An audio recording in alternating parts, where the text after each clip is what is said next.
நண்பர்களே, இன்றைக்கி நாம் பார்க்க போகிற ஜிஎஸ்டி விஷயம் வந்து அட்ஜுடிகேஷன். அட்ஜுடிகேஷன்னா ஏதாவது தப்பு நடந்திருந்தா டேக்ஸ் பேயரால், வியாபாரியால், அதுக்கு வந்து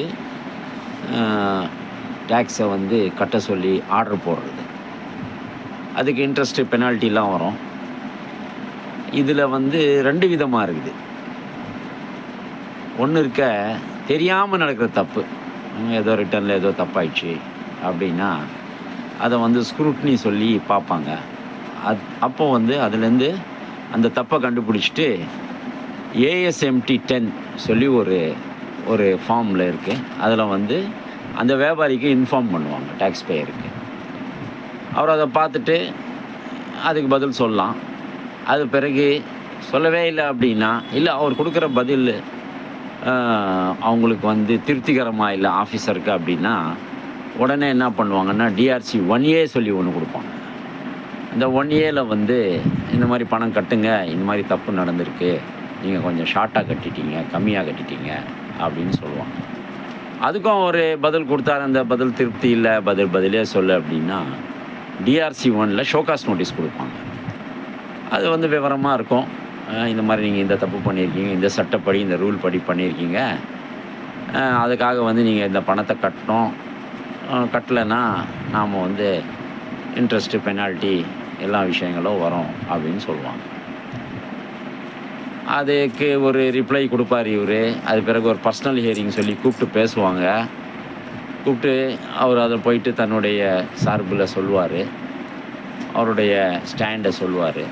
அந்த ஸ்டாண்டை வந்து அந்த ஆஃபீஸர் ஏற்றுக்கினார்னால் அந்த ஷோகாஸ் நோட்டீஸை ட்ராப் பண்ணிவிடுவார்.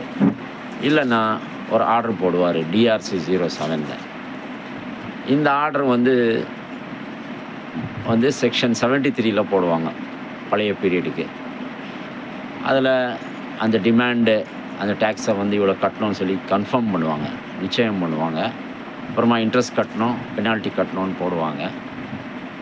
இந்த மாதிரிலாம் ஆர்டர் போட்டு கொடுத்துருவாங்க. சில பேர் வந்து இன்னொரு விதம் என்ன இருக்குன்னா, அவங்க வந்து கவர்மெண்ட்டை ஏமாற்றணும், ஃப்ராடு பண்ணணும், மிஸ்டிக்ளரேஷனு, செப்பரேஷன் ஆஃப் ஃபேக்ட்ஸு, அதாவது தெரிஞ்சு தப்புகள் பண்ணுவாங்க.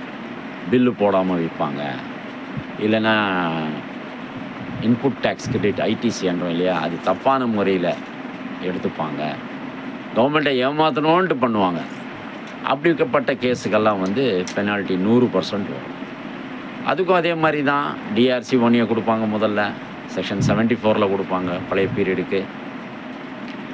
அது அவர் பதிலே சொல்ல, இல்லை அவர் கொடுக்குற பதில் திருப்திகரமாக இல்லை அப்படின்னா டிஆர்சி 1 சொல்லி ஷோகாஸ் நோட்டீஸ் கொடுப்பாங்க. அதுக்கு ஒரு பதில் கொடுக்கணும். அப்புறமா பர்சனல் ஹியரிங் கூப்பிடுவாங்க. அப்புறமா அந்த ஆஃபீஸரு யார் ஆர்டர் பண்ணணுமோ அவர் அந்த ஆர்டரை போடுவார். அதில் 100% பெனால்ட்டி போடுவார்.